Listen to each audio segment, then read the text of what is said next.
have to hold it. Is the light on? Is it working?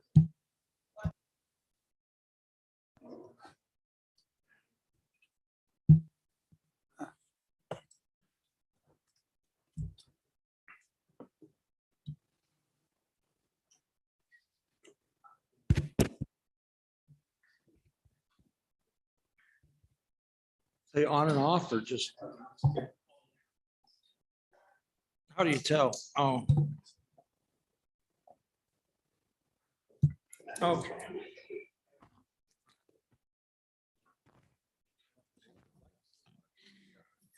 No, I just was gonna lift it up.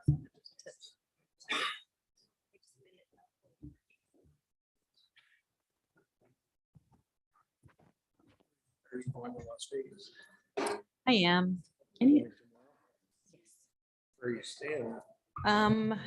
I told them too late that I was gonna go, so I couldn't get a room at the convention center, so I think Edith was able to get us a deal at Bally's. Mr. Covington, you're looking better every time. Every time I see you, you look better and better. Wrestling, yeah, wrestling tournament. It's what? So I stay in the convention center. Yeah, I need to get some of those. so I don't know.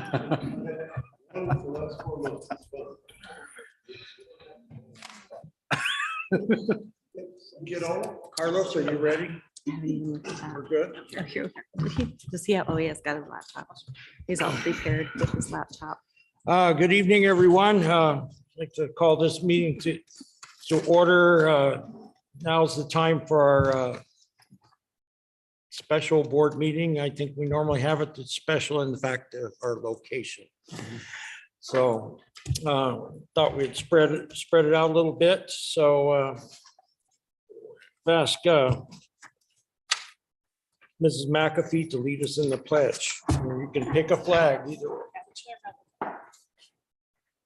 Okay, we'll go this way. Allegiance to the flag of the United States of America and to the republic for which it stands, one nation under God, indivisible, with liberty and justice for all.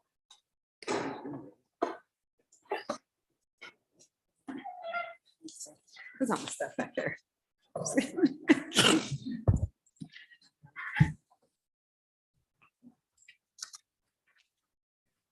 Okay, that brings us to our presentations for Student of the Month. Who's going to lead off there? Now, There it is now. Mr. President, members of the governing board, it is a pleasure to be here tonight. We spend so much of our time at the campus on Main Street that I think sometimes we lose sight of the fact that how truly beautiful this campus is and the good work that happens here. Our Students of the Month this year, as we've said before, are a little bit different, where in years past we did it by campus, but because we don't necessarily have specific campuses, we have programs, we have our directors selecting students and staff from their programs. And tonight we're fortunate to have Ms. Court, who is here to present to us students and staff from her programs. Ms. Court? Good evening, Mr. President, members of the board. It is my pleasure to be here tonight to present our Students of the Month. I have to say I was blown away by the number of nominations that I received when I sort of extended this to my teachers. And I really did have a hard time narrowing down, who do we honor? How do we decide? You know, there are so many good kids and so many variety of programs that I really do struggle with, but how do you pick the best one, right? So I was lucky I got to pick 4 this go round. I would have been real hard pressed to pick 1. But so many of the nominations had qualities in common, things like perfect attendance or positive attitudes, coming to class prepared or in uniform. And to me, those are things we sort of expect in general of our students. The 4 that were selected for this evening were chosen for that extra element that they choose to bring to EVIT every single day. And that's the passion that they have for what they're doing. We're happy to present students from a variety of programs who so cohesively represent what we do at EVIT every day. These students are the kind of students that make teachers and administrators happy to come to work. I can safely say I knew none of their names prior to receiving their nominations, and that's a really good thing. I'd like to introduce Ms. Jen Schwartz to present one of our veterinary science students. Unfortunately, 3 out of 4 were unable to make it tonight, but we do still want to honor them and give their instructors an opportunity to sing their praises. So Jen Schwartz. Thank you. Good evening. Mr. President, members of the governing board, thank you for allowing me to come and introduce my student and why I selected this student to nominate. As many of you know, I've been here in front of you before and I've voiced that I am not a warm and fuzzy feeling type of instructor. I do look at facts over feelings and just like, oh, that student really warms my heart and I love that student. So while all my students, I consider them my children. Well, that's weird. Well, I consider them my kids, not my children. That's very weird. I consider them my kids, and I do look out for their individual success and want them all to succeed and think that they are all wonderful. I do need to look at that analytical evidence and look at that quantitative data over the qualitative data. So I do need to quantify. And my student that I nominated for Student of the Month met those factors. So my nomination, when I thought about a student who might fit this bill, this student came to mind. She was fantastic in the classroom, always willing to do whatever is needed, always on task and looking to improve herself. So not just doing what's expected of her, but looking to constantly get better. She comes into class, sees what might need to be done and gets to it if she knows that she can. If she sees something that needs to be done and doesn't know if she can, she will ask me for assistance, ask for guidance on how to do it, and then she'll get to work doing it. And she'll just add that to her daily routine. She doesn't just do this once in a while. This is something that she does every day. She's helpful to me, helpful to her peers as well, either with assisting with understanding, performing skills, helping others keep track of what they are doing, or being an advocate for those quieter students who might not stand up and say that they need help, but she's able to recognize that, especially in a class that might be a little bit larger. She truly models leadership. I do not have enough good things to say about this student.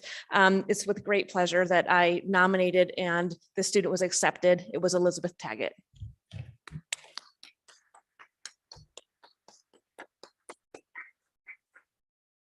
So, Mr. President, members of the governing board, unfortunately, the student isn't here, but I just want to make a point of clarification. Ms. Schwartz is incredibly emotional when she wants to be. So.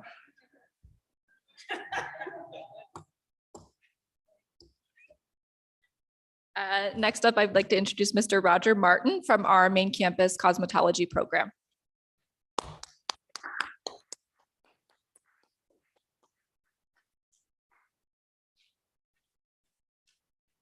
Thank you, Mr. President and boards members. As an instructor, we don't get a lot of opportunity to really know our students outside of the classroom. So what we really know about them is minimal. Well, we do get to spend a few hours with them each day in a learning environment, seeing how they work. We see their behaviors, their effort, and how they work with others. Basically, how they manage their school life and their academic life. My student, Shailene Hernandez, she's a model student. She maintains an A grade average both years. She's been straight A student within cosmetology. She's consistently eager to put her best foot forward. She also maintains a positive outlook always. She's a responsible student that sets a good example for her peers. When working with a team, she's a strong team leader. She always puts forth a strong effort to succeed academically. She's willing to share her learning and is appreciated by her classmates for her positive attitude and her consideration. She is one of our class skills representatives holding our chapter. She's the secretary of our chapter. She's also a dual enrolled student at Scottsdale Community College while she's taking full-time. She's full-time at Scottsdale Community College while she's at EVIT also. While she shows much promise as a student in the cosmetology field, I know she has higher goals and for her future beyond cosmetology. She demonstrates effort that has shown me she will be an asset to whatever career path she decides to pursue. And that is why it was my honor to nominate Shailene Hernandez as Student of the Month. So.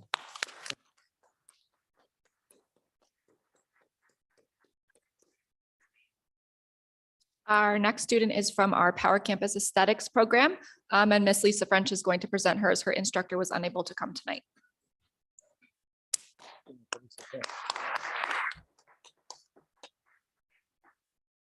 Good evening, Mr. President, members of the governing board. I'm here to present Student of the Month for an instructor here at the Power Campus. She's a new teacher here, Brandy Johnson, doing a wonderful job in aesthetics.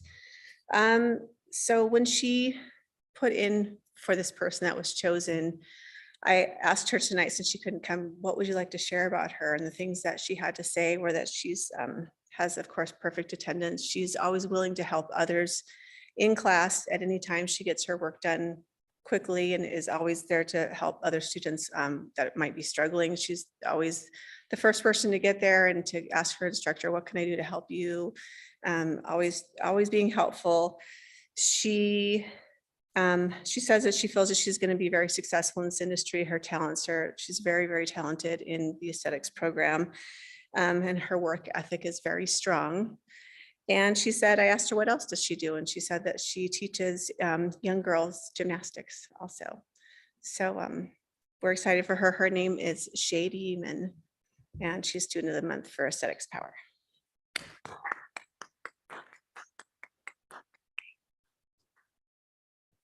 And last but certainly not least, Mr. Jimmy Mack from our main campus fire science program.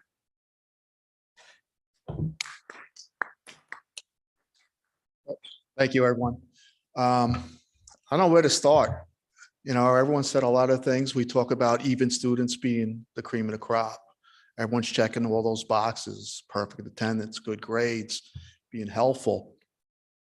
A couple of years ago, I attended Queen Creek High School, one of the job fairs there, and all the students were coming up to our table. And then the question was, God bless you. That was part of my speech, by the way. One of the questions that was being asked was, well, what does it take to be a good firefighter? And I gave them a one-word answer, and it's heart. Everything could be taught. I could teach you the skills. I could teach you a lot of different things. If you don't have the heart, you're going to have a very difficult time making it as a firefighter. So my student is Mason. He is an excellent student. Like we said, checks all those boxes. He also serves as one of the squad leaders. So as a squad leader, we run ourselves like a fire department. I'll give my squad leaders tasks to do. They turn to their members of their squads and they carry it out. He's probably one of the most respectful and polite people you'll ever met. Everything's yes, sir, no, sir. What could I do? We actually conducted an experiment last Monday, and how deep your voice is directly reflected to how wide your eyes are. We repelled for the first time last Monday and Tuesday. And when Mason was going over, his eyes were super wide. His octave was a lot higher than normal, but it was still yes, sir. But it was, I had to pick on him a little bit. I'm getting even with, do we have the picture from, Halloween?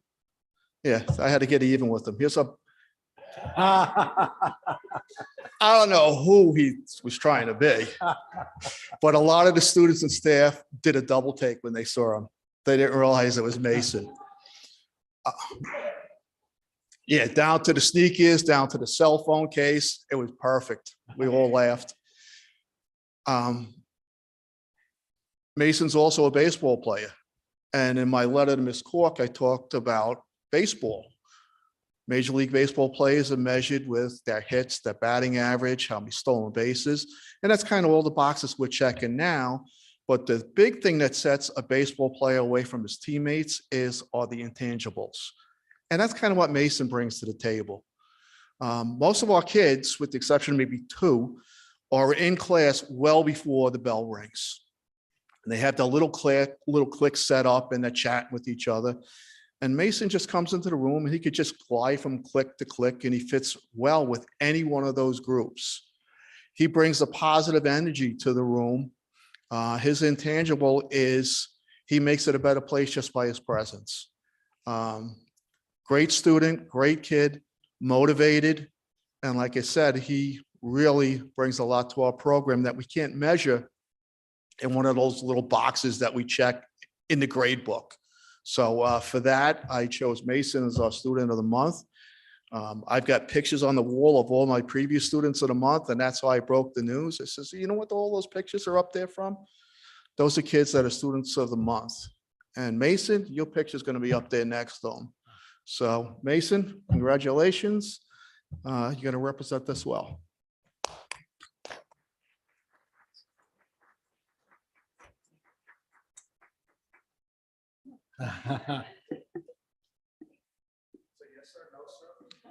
Yes, sir. Of course, wouldn't be here without Mr. Mack. Always appreciate him.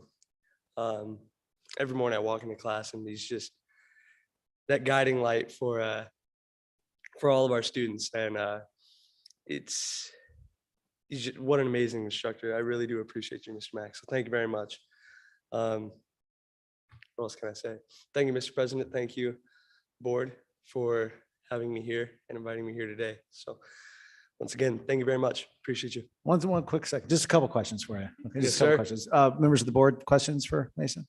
Yeah, are you gonna go to baseball or fire after graduating? What are your plans next year? Fire for sure. Yep. I was hoping on men's softball, but that's about it. Do you have family members with you tonight? Yes, I have my father here, my grandfather here, and of course my brother here with me. Thank you. The success of most of these young men and young ladies are directly attributed to help and support from home. So thank you very much. So Mason, how did you, what your home high school's where? What was that? Sorry. Your home high school? What high school? Mountain View High School. Mountain View. How'd you hear about EVIT? We had a presentation in my English class last year. It was right around January, and I had some interest in possibly joining EVIT's fire program. And I finally just said, you know what, why not? And then we went to the open house that I believe was January, got introduced to Mr. Mack, and I just said, this is where I need to be. Good for you. So, yes. Good for you. Well, Mr. Mack did you justice, but on behalf of the whole of the organization, thank you very much for representing not only his program, but us in a way that is exceptional out in the community. Thank you very much and congratulations. Thank you very much, sir.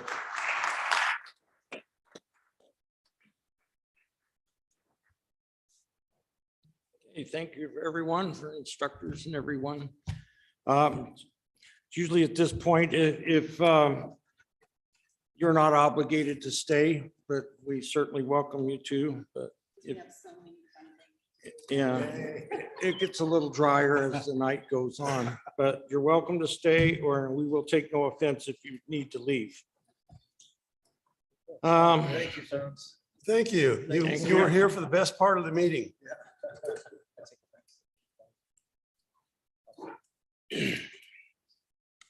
All righty, that brings us to 4 minutes. We need, I'll entertain motion in a second for approving the regular meeting minutes for meeting held on November 14, 2022. I move to approve the minutes. I'll second, but my microphone. There it's on. Yelling. I second. Okay, thank you. Does anyone have any Discussion. discussion or corrections? Or Sorry. deletions? Okay, hearing none, Mrs. Fox, can you conduct the vote? Yes. Hobson, Aye. Covington, All right. Hart, Abstain. McAfee. Aye. Lane, Aye. Boggs is an aye. Motion carried. Thank you.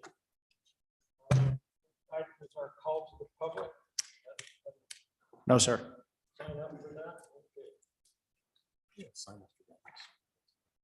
Okay. Are you gonna go bring someone in? I'm gonna sign up for it. Why can't I? I can't always.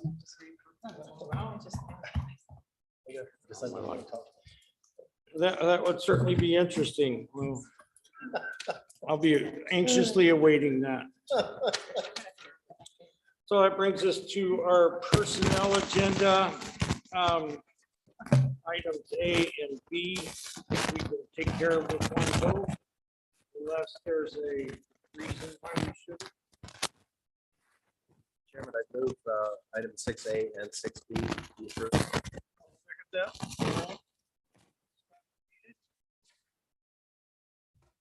Okay, Mrs. Box, will you conduct the vote, please? Hobson. Aye. Covington. Aye. Hart. Aye. McAfee. Aye. Lane. Aye. Boggs is an aye. Motion carried. Hey, it's gonna be a real short meeting. So we're at the point now where we're gonna have a information discussion regarding the redistricting maps. Consultant, I think, is joining us via Zoom. Is that correct? He's not on yet. Do you want to sing for us, Dr. Wilson? Then what? While we wait, I'd be happy to. or dance?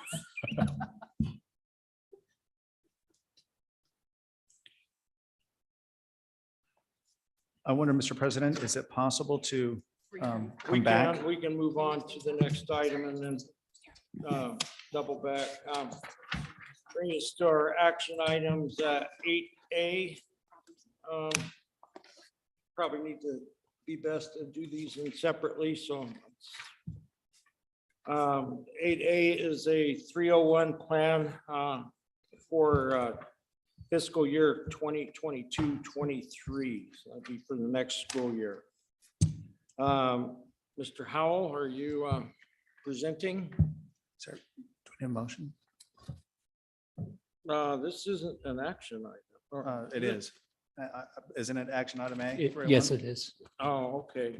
Well, I don't think, I'll make a motion to approve the Okay. tier one plan. Second. second, okay. I guess now we're legal. Mr. President, members of the board, thank you for having me here today. It's been many years before I presented a plan to the board since I've done that. I once again got voluntold to be chair of the 301 committee, so I'm here to present to you the 301 plan. I'd like to give you an overview of the changes that are proposed for this year's plan. But before I do that, I want to say that I'm very proud of the committee's work and effort that they put in and working as a team and in the best interest of EVIT. And I've never experienced a 301 plan before that was unanimously voted and passed by the instructors.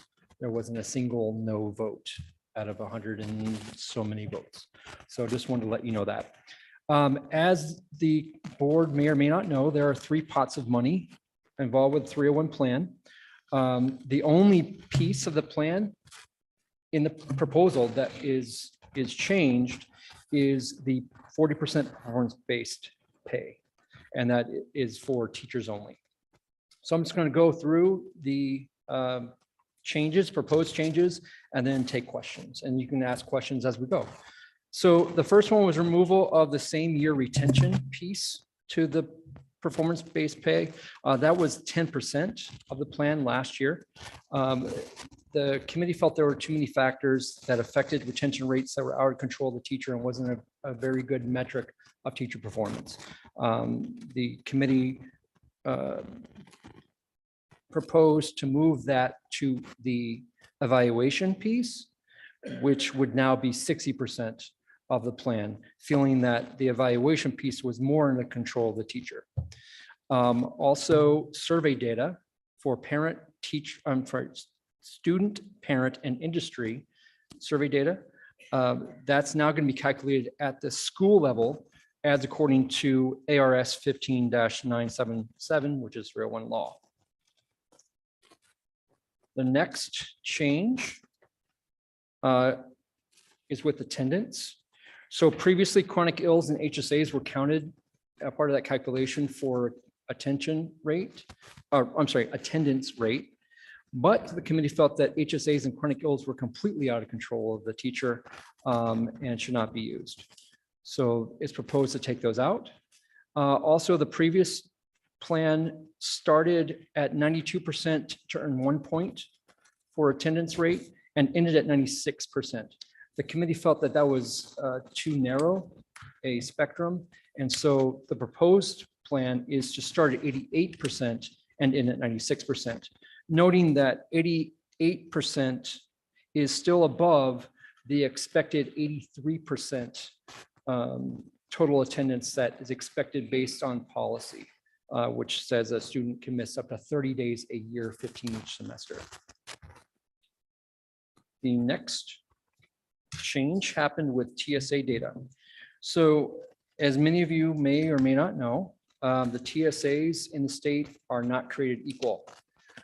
In fact, there was a team of psychometric studiers, people that measured the difficulty of tests, that came in and said that our auto TSA test for the state was the hardest test they've ever seen, period.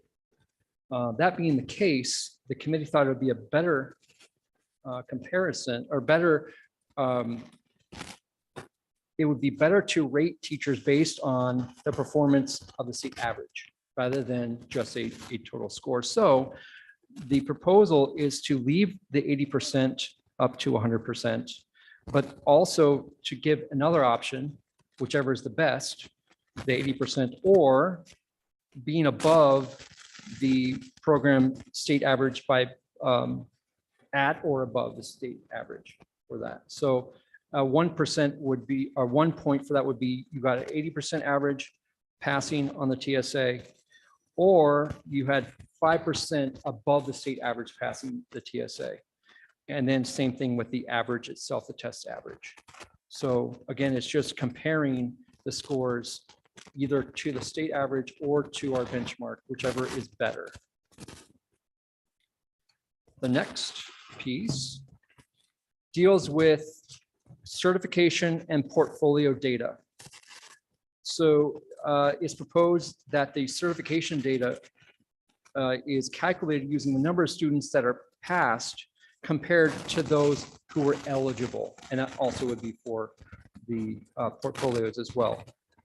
Knowing that some students, depending on their grade in the course, such as an EMT, or their age, such as an EMT or even nursing, I believe nursing you have, no, you don't, sorry, not nursing, but there are some programs that have a certain age or grade requirement. And so if those students aren't able to take the test or do the portfolio, it shouldn't hurt the teacher. So that was a change. And also in many cases, some students have already certified in the first year and there isn't a certification for them to do in the second year. It shouldn't hurt the teacher. Okay, the next piece deals with those instructors who do not have a TSA, nor a certification, nor a portfolio. Currently, this only affects the intro to health instructors and intro to vet instructors. They fall in this category. So instead, the curriculum team is, well, it's been proposed that the curriculum team design a third-party test that the teachers are not a part of creating and use that as if it were a TSA, administered during the same time as the TSA with the same restrictions, 50 question multiple choice tests, making sure the tests are at the apply or above level as a TSA is structured. And then they would also have the same metrics at, that the TSA pass rate and average would be. Now, for measuring at or above the program state average, there really isn't a state average for those. That one thing we could do, and that would be up to directors, would be to average within that group of teachers. But that's not for the 301 committee to decide. And then the last, the last modification was dealing with the appeals process, changing it from 5 calendar days to 7 calendar, I'm sorry, from 7 calendar days to 5 calendar days. This was to allow the business office more time to meet that July 1st deadline of paying out. And so those are the changes. What questions can I answer?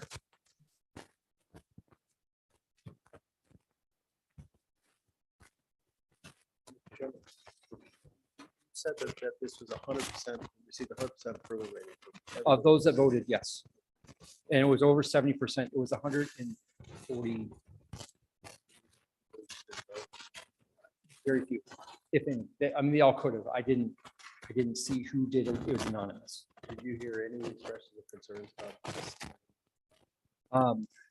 Other than the discussions that happened as a part of the committee and the process of coming up with a proposal, I did not hear any concerns from any instructor. In fact, instructors who went to their representative from the committee, they felt as if the process was done correctly. I talked to two of those individuals. Any other questions? Last page here, Yeah. the 5 calendar days. Are you notifying? No, they get notified well before then. In fact, they get an email saying, look in your email on this day for the notification. And then after that, they would have 5 calendar days, not business days, to file an appeal. Edith, could you help me out with that? We're looking at that during the last week in June. Yes. So basically last week. And to be clear, the day they get notified is not counted as part of the 5 days. And then the 5 days commences after that, but the calendar days, so you've got to work over the weekend for holidays. Right. But I do want to point out that in many cases, last year, I think being one of them, there haven't been any appeals. And so the business office has had to wait 7 days before they can calculate the final payouts. And, it's a process. It takes time and it puts undue stress on them. I'm good. Any other questions? Okay, thank you. Yeah, now we get to vote. Follow your suggestion on the last page. Why did the Astros beat the Phillies? I want to know. Well, as we saw a couple years ago, they cheat. Mrs. Boggs, can you conduct the vote? Yes. Hobson, Aye. Covington, Aye. Hart, Aye. McAfee, Aye. Lane, Aye. Boggs is an aye. Motion carried. Okay, now I think our the person we were waiting on, We do have him on the line, and the problem is, I saw that. it's a mistake I made in the Ninth Circuit, is there's a time difference between here. He's in California. It's only 5:15 there. Oh, happy hour is not over yet.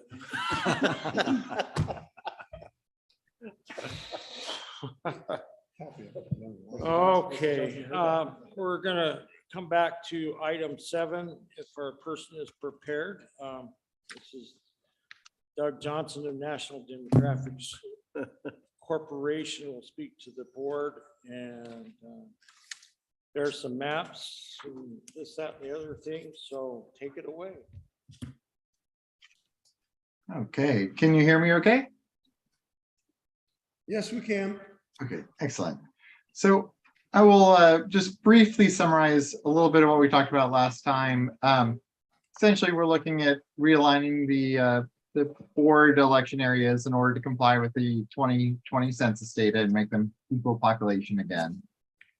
And the choice between you is, in the big picture, is there's one map that just makes small adjustments to the existing election areas and brings them into balance, and currently complies with all the legal requirements.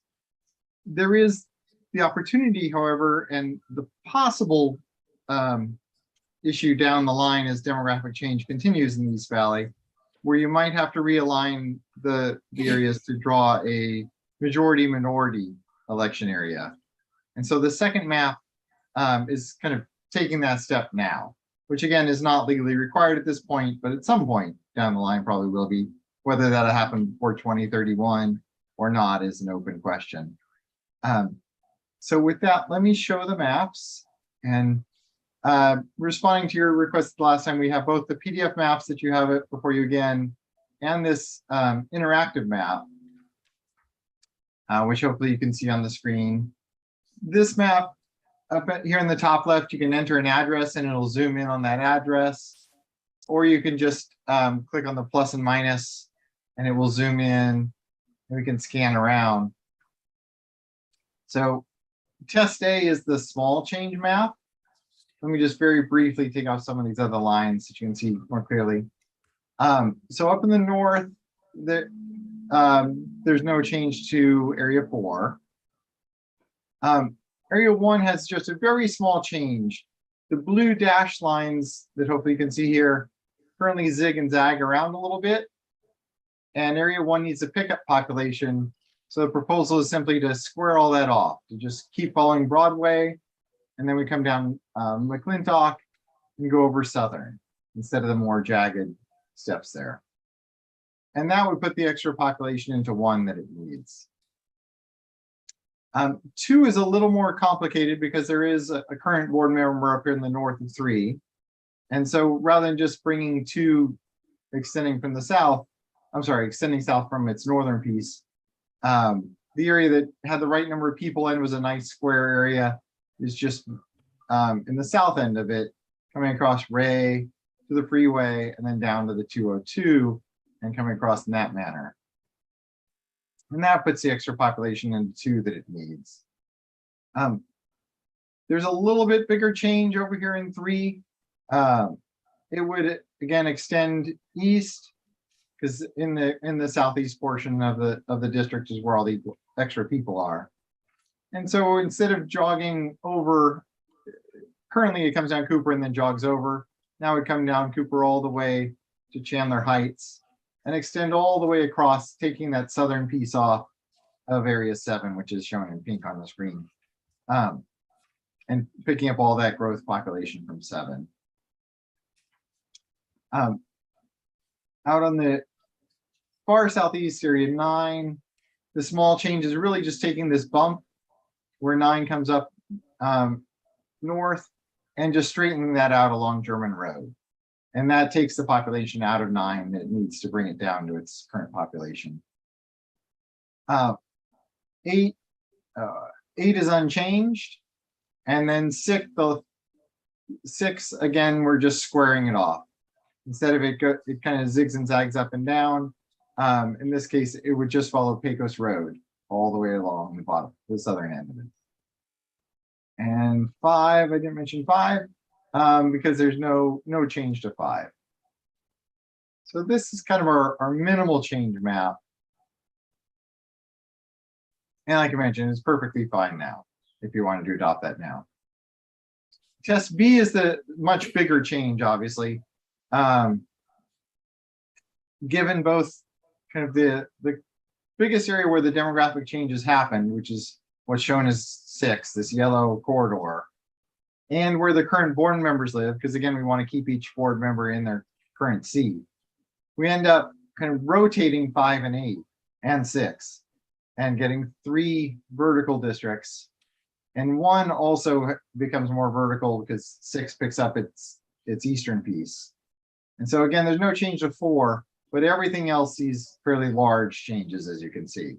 1 extends quite a bit down. I won't go through all the changes unless you want me to, but 2 comes down. As we discussed last time, there's not a lot of people down in the tribal reservation, but there is some population as part of that district. And then the big change is that 2 comes well over into what's currently 3, and so forth. So I'm happy to go through those changes in detail if you'd like, if there is interest in that.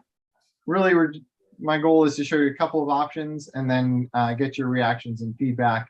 And like I showed earlier, you can overlay school district lines and whatever else would be useful for you to see here. So with that, I'll stop sharing, but I'm happy to come back to this and in response to any questions you may have.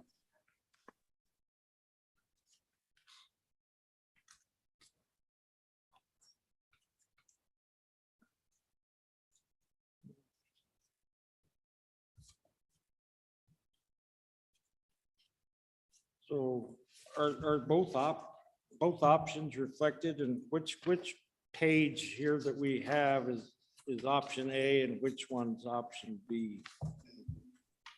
So if Page you're 3 is A. I don't see where they're indicated. Page 3 is A. Yeah. The last two, this A, third and fourth page. option A. Yeah, third and fourth page. and option B. Do you like that? Yes, the first two pages are your currently existing election areas, and then A is 3 and B is 4. Yeah. So you're on 7? This gives you a bunch. This gives you the 53. That's all. Yeah, 6, they really strangled out 5 and 6.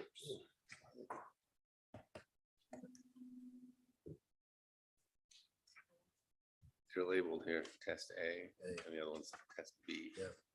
Well, we wrote A and B on it too. So I got B in there. I got B in there.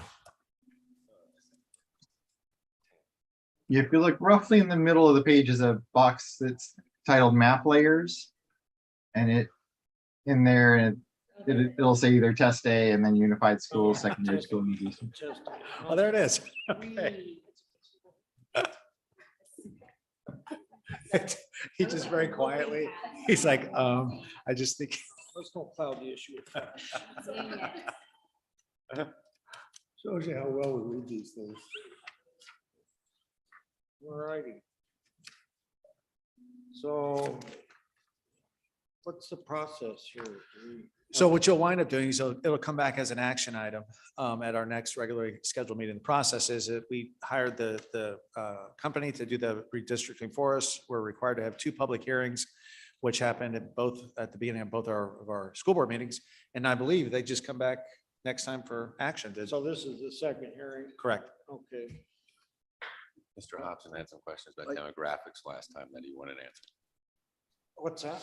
Mr. Hobson had some Okay, questions about yes. demographics. Mr. Hobson. Yeah, well, actually, it's a follow-on question. I asked you for, information about the demographics, and you said that was no problem. I noticed that on map B, I guess it points out that District 6 is 50% white, but will be majority minority in short, and is by voting age now, I guess. The question, I guess, the little bit I know about redistricting is there any concern that you have that what we're doing is packing Native Americans into District 6 and not fairly distributing them into some of the other districts? I assume that's the population demographic that's reflected in that majority minority number. No, the reservation's not even on here. Sorry, It's blank. That's the reservation. that's there. all over there. And here, you got all of that or just part of it? Just the southern part, but that's the smallest, Yeah. that's the Grick There's and 53 Ottawa. people in there to vote. Oh, yeah. And Mr. Covington's still trying to take him back from me. Okay. So, no, I assume, I made that assumption about District 6, and correct me if I'm wrong, I probably am. Yeah, there is a significant portion of the reservation in District 6, you're right. But the kind of non-white population is mostly Latino, and then it's about 6% Native American and roughly 7% of Black or African American. So it's a big combination of all those groups that gets it up to that near or just over majority minority percentage. And no, the Voting Rights Act is unusual in that until you have members of a given group constituting much more than a majority of a district, it is more about concentrating them in one seat. The law actually favors concentrating them over spreading them amongst all the districts. So if at some point Latino, there's a lot of complicated factors that go into this, but generally speaking, if at some point Latinos reach the numbers where they could on their own be a majority of a reasonably shaped seat, then you probably need to draw that seat. But they're still quite a ways from that number at this point. You know, we're talking about a majority minority seat because we're looking at the combination of Latinos and African Americans and Native Americans and Asian Americans would all make that just barely a majority minority seat. So that's why we're not going to be saying this is a legal requirement at this point. But at some point in the next few years, you'll probably reach that point. Sure, sure. Okay, thank you. I have a question on both of them. In District 4, off to the right, there's a little island there. What are the descriptions of those boundaries in that little island? Yeah, Oh, wow. that is a I'm trying to part. Picture in my mind where that is. Yeah, it's a part of the Wrong Fountain direction. District. I don't know why, and according to the census, there's only one person in there. So there's a good chance, oh no, I'm sorry, there's 7 people in there. 7. So there's, 4 Republicans, 3 Democrats. yeah. So the school district may not even be aware, or thinking about that as part of their district, since there's probably no students over there. But technically speaking, it is part of the school district. They are entitled to vote, yes. Okay. Anybody else need any more information? Nope. All right. Thank you very much. Thank you. We'll be moving on. No problem. Thank you. Mr. Lane? Yeah. We vote on this Next meeting. This is our second hearing. Have to have 2 hearings and the vote. Okay. So this is second So hearing. if I decide to give up my 53 votes to Mr. Covington, do I talk to Mr. Johnson about that? Or and where do I pick up 53? Well, I could say something, but I just thought it better not to. I'm going to remain quiet on that. Thank you. All right, let's move this down to the item 8B. That's going to be an action item with these calendars. Dr. Wilson, I guess we're going to approve one or the other. So I don't know, maybe we don't know which one we're going to approve. So I can give you some information before you make the motion, Mr. President. Several months ago, we came to you with a discussion about the possibility of moving to a modified year-round calendar. And the rationale behind that is that many of our partnering districts are on that calendar. So therefore made it somewhat problematic that we're having, we're always going to have different start dates and stop dates in all of our districts because it's hard to match everybody together. But we were increasingly having a calendar that didn't match or mirror the majority of our sending districts. And so we asked you about the possibility of pursuing a modified calendar. And we said, what we'd like to do is to do a survey of our students, our parents, and our staff to see if they'd be interested in pursuing a modified calendar, and then use that information to generate the next step.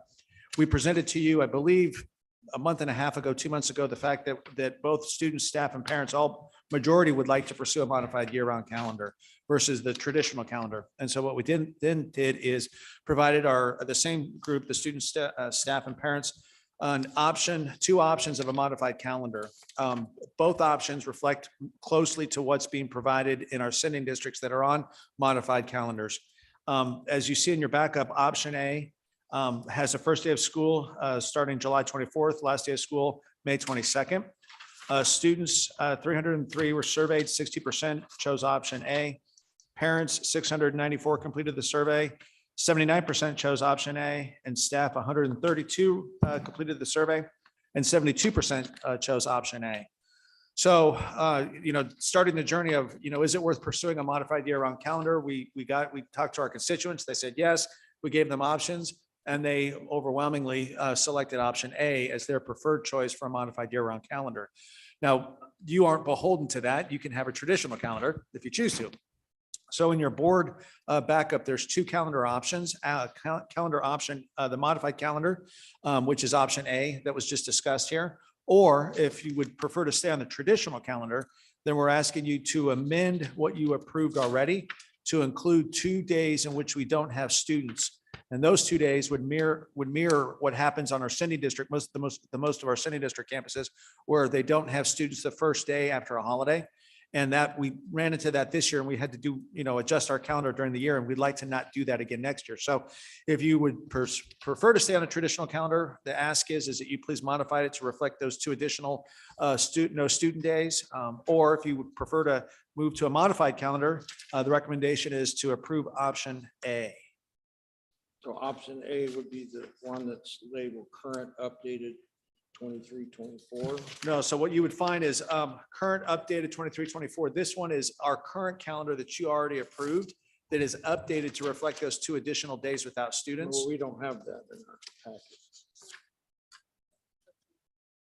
That's what I asked. And then but behind it's proposed 23-24 year-round calendar. Yeah. Yeah. Well, that's what I asked. So A is the current. Current- first one and. And, B and is you're, the yes, second. A is the current, but in the proposal, the option A of the modified, which is, to your point, would be number B. Yes. Yes. Interest. So basically what I see is that you're starting with B, you're starting a week earlier and getting out a week earlier. Is that correct? 6 week days, later. it's a 6-day shift. You have a week. It's a week later at the end. Yeah. That's basically the difference. 6 days. Correct. But the nice thing about B that I can see is that you have. Semester, which I think is pretty nice. Yeah, I think our staff, I mean, obviously the results, both of the initial survey of wanting a modified calendar and then actually the option A in the survey being selected at such an overwhelming percentage, I think does indicate that staff is very much interested, the majority of a modified calendar, in particular, option A that was part of the survey, which is now B. I see at the bottom is one's 178 days and one's 177 days. They get paid the same, one day less. How do we have hours? Hours, Our correct. block times Correct. make up those 3 Correct. days. Absolutely. Dr. Wilson, what's the percentage of those sending districts that are still traditional, like Scottsdale, Fountain Hills, Mesa? Aren't those the bulk?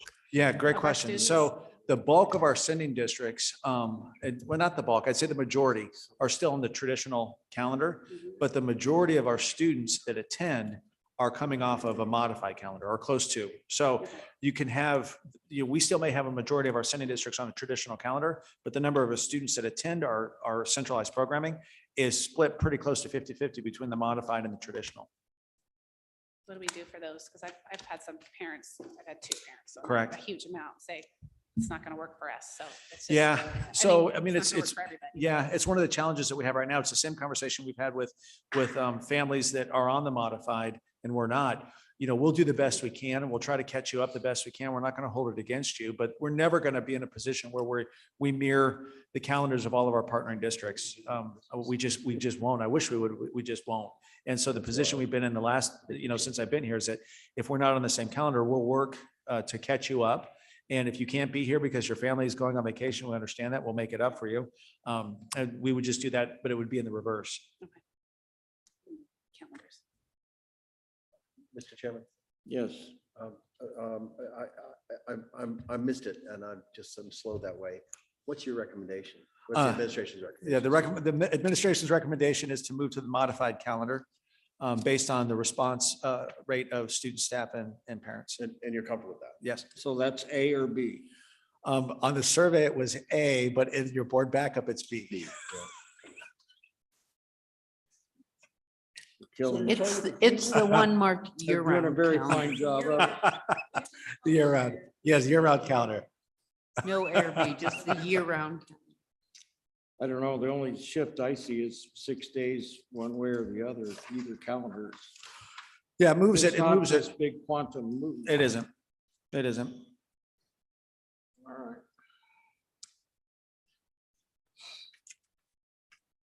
So your recommendation is A, which is B on what we have. Which is the modified year round calendar. So not the updated, but the proposed year round. Correct. All right. I'll entertain a motion in a second. Move the approval of the proposed year-round calendar, which is item B in our packet. I'll second. Can I have clarification? That's the one that starts on the 24th and ends on the 22nd of May? Yes. That's on July 24th. Year round calendar at the top. Yeah, it says year-round. Yes, it does start the 24th and end It doesn't say May A or B 22nd. anywhere. Does not. I just want to make sure we got the starting dates. All righty. Any further discussions? Let's, Mrs. Boggs, we vote, please. Yes. Hobson. Aye. Covington. Aye. Hart. Aye. McAfee. Lane. All right, Fox is an aye. onward and upward. Thank I have you. one question. Are we really going to have December 25th, a board meeting? We are. You better, there was a lot of. A lot of food on that day. All right, that brings us to staff reports. Dr. Doolin, you're up first. Report away. You were on, you turned it off. I can't tell, the red light's blocked. It's not ergonomically designed.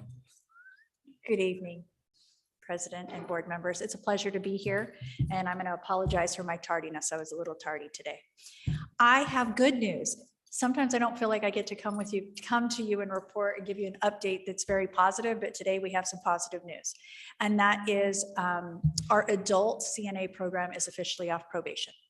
We went to the board and we were released from probation, and I want to commend Lindy Mitchell, the director, as well as Camille Maroa. They have worked that instructor have worked very hard to get us off probation.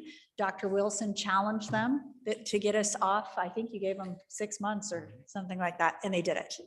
So I just wanted to recognize them and bring some positive news about how hard our instructors and directors are working to really get our adult programs where they need to be.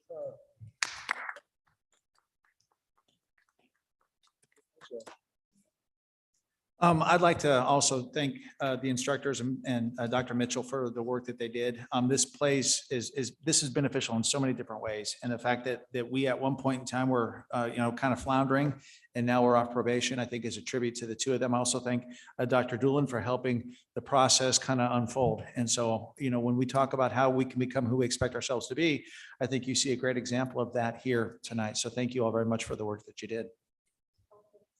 Yes, it is. Take the rest of the day off.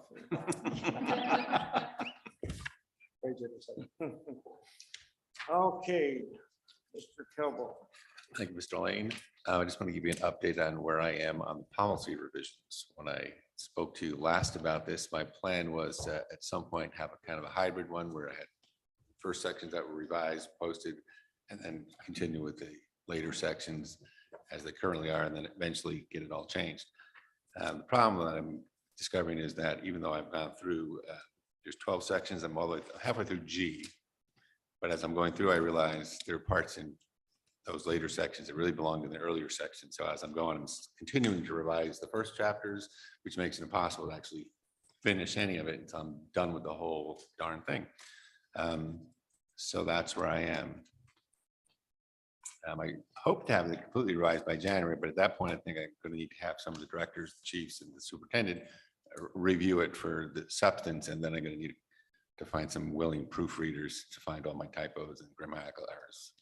Hopefully, there won't be many. So that's where we're at. That's all I got. Grammarly. Grammarly, yeah. Well, I can't. If you know how much passive voice and split infinitives and other nonsense that's in the ones that exist, it would drive you out of your mind. Well. Maybe not you. It's driving me out of my mind. All righty, thank you. Is that all? That's Okay, it. Dr. Wilson, it's your turn. Mr. President, members of the governing board, you all have the pleasure or curse of hearing me talk every single meeting. And so for that, I shall forego my report. I have nothing to say tonight. I'll bring. It's a gift. It's a gift. Call a doctor. You got ovation. It should have been a standing- it should have been a Call a standing doctor. ovation. Is he okay? Christmas came early. Christmas came early. Okay, next meeting will be, I don't have my phone. December 12th. December 12th. Well, And we're only going to meet once in December, or? we Yeah. need to? no, I think we'll be okay. I think we'll do GMP 2.1.2, whatever. And give you a couple updates on some of the projects. I think that'll be good for December. All right. I would kind of like an update how the 40th day, those schools that were, find out stuff, which would Sure. make it. Sure. All right, that brings us to our closing.